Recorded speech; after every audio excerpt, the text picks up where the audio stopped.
Bismillahirrahmanirrahim. Assalamualaikum warahmatullahi wabarakatuh. Alhamdulillahirabbil alamin. Assalatu wassalamu ala asrofil anbiya'i wal mursalin wa ala alihi washabbihi rasulih ajmain. Perkenalkan, nama saya Idrizal Wahdi, NIM 2110101038. Matkul Usul Fikih 2 dengan dosen pengampu yaitu Ustaz Dodi Yarli. Pada kali ini berapa menit nanti saya akan menjelaskan tentang al-amru wan nahyu, yang mana ini sebenarnya juga telah dijelaskan pada pertemuan sebelumnya, namun saya diberikan tugas UTS yaitu menjelaskan tentang al-amru wan nahyu. Sebelum kita mulai, kita harus mengetahui definisi al-amru. Al-amru huwa al-lafzu al-mawdu' li talabil fi'li ala sabil isti'la, yang mana artinya adalah lafaz yang diletakkan untuk meminta melakukan sesuatu perbuatan dari yang lebih tinggi ke yang lebih rendah. Yang lebih tinggi kedudukannya adalah syari', yaitu syariat dari Allah dan Rasulnya, dan kedudukan yang lebih rendah adalah al-mukallaf. Jadi amar adalah perintah Allah dan Rasulnya kepada mukallaf untuk melakukan suatu pekerjaan. Kemudian kita masuk yaitu bentuk lafaz amar. Lafaz amar ini terbagi menjadi beberapa bagian. Yang pertama itu ada fi'lul amar, yang mana contohnya adalah di dalam Al-Quran, surah Al-Baqarah ayat 43 yang berbunyi auzubillahi minasyaitonirrajim wa aqimus shalah wa atuz zakah, yang mana dirikanlah salat dan tunaikanlah zakat. Yang kedua yaitu fi'il mudhari' yang didahului oleh huruf lamul amr. Contohnya di dalam Al-Quran, wal takum minkum ummatun yad'una ilal khair wa ya'muruna bil ma'ruf wa yanhauna 'anil munkar wa ulaika humul muflihun. Yang artinya, dan hendaklah di antara kamu menyeru kepada kebajikan, menyuruh kepada yang ma'ruf dan mencegah dari yang munkar. Quran surah Ali Imran ayat 104. Isim fi'il amar, contohnya di dalam Al-Quran, auzubillahi minasyaitonirrajim, ya ayyuhalladzina amanu alaikum anfusakum la yadurrukum man dhalla idza tahdaitum, yang berbunyi, yang artinya, hai orang-orang yang beriman, jagalah dirimu, tiadalah orang yang sesat itu akan memberikan mudarat kepadamu apabila kamu telah mendapat petunjuk. Al-Quran surah Al-Maidah ayat 105. Kemudian ada beberapa banyak lagi lafaz amar.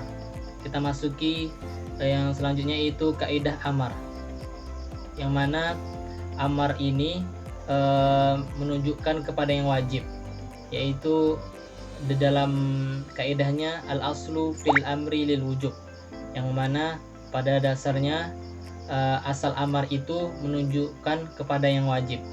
Hal ini menunjukkan menurut akal dan naqli.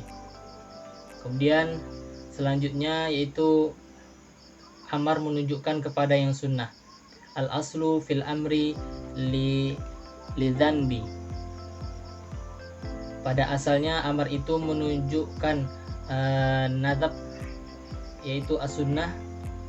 Contohnya firman Allah Subhanahu wa taala di dalam Al-Qur'an, fakatibuhum in alimtum fihim khayra. Yang artinya, hendaklah kamu berbuat perjanjian dengan mereka jika kamu mengetahui ada kebaikan pada mereka.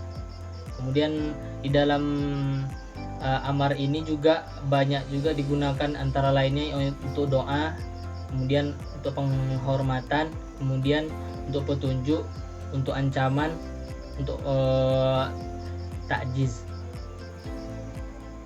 Kemudian kita masuk itu di al-qaidah Atsaniyah, yaitu al-amru yadullu ala tikrari awil alim imra'ah, yaitu amar menunjukkan pengulangan atau 1 kali. Pendapat ulama menunjukkan permintaan untuk melakukan 1 kali dan tidak berulang kali, kecuali jika diikat dengan sebuah syarat atau sifat, di mana setiap kali syarat atau sifat ada, maka permintaan melakukannya berulang kali. Kemudian kita masuk al-qaidatur rabi'ah, al-amru yadullu 'alal fawri awir rotahi. Amar menunjukkan permintaan untuk melakukan segala sesuatu, yaitu dengan segera atau ditunda. Yang ini di dalam skemanya ada wajib itu terbagi menjadi 2, mutlak dan muqayyad. Kemudian muqayyad terbagi menjadi 2, muqayyad dan muwassa. Kemudian contoh dari muwassa adalah salat 5 waktu. Kemudian muqayyad contohnya adalah puasa Ramadan. Kemudian mutlak contohnya adalah qada puasa Ramadan. Kemudian kita masuk yang kedua, yaitu ta'rifun nahi. Definisi dari an-nahi: al-lafzu al-mawdu' li talabil kaf anil fi'li ala sabil isti'la. Definisinya yang artinya lafaz diletakkan untuk meminta menahan diri untuk melakukan sesuatu perbuatan dari yang lebih tinggi ke lebih yang lebih rendah. Bentuknya untuk an-nahwu ini ada fi'il mudhari', ada fi'il amar, dan ada juga lafaz nahi. Kita masuk ke beberapa kaidah usul fiqh. Kita masuki yang pertama, yaitu al-qaidatul ula, yang berbunyi al-aslu fin nahyi li tahrim. Kaidah yang terus berlaku dalam an-nahyi adalah bahwa lafaz nahyi diletakkan untuk pengharaman, kecuali jika terdapat qarinah, yaitu sesuatu yang menyertainya yang memalingkannya dari pengharaman. Dalilnya ada di dalam Al-Quran surah Al-An'am ayat 151. Dalil kaidah ada di dalam Al-Quran surah Al-Hasyr ayat 7. Kemudian selanjutnya itu ada al-qaidatus tsaniyah, an-nahyu yaqdi al-fawr wat tikrar. Lafaz nahi menuntut untuk meninggalkan hal yang dilarang dengan segera dan berulang-ulang. Karena ketaatan pada sebuah larangan tidak akan terwujud kecuali dengan meninggalkan hal yang dilarang dan terus-menerus meninggalkannya. Mungkin itu aja yang dapat saya sampaikan tentang al-amr wan nahyu. Jika ada kekurangan, silap kata dan salah, saya mohon maaf. Billahi taufiq wal hidayah. Wassalamualaikum warahmatullahi wabarakatuh.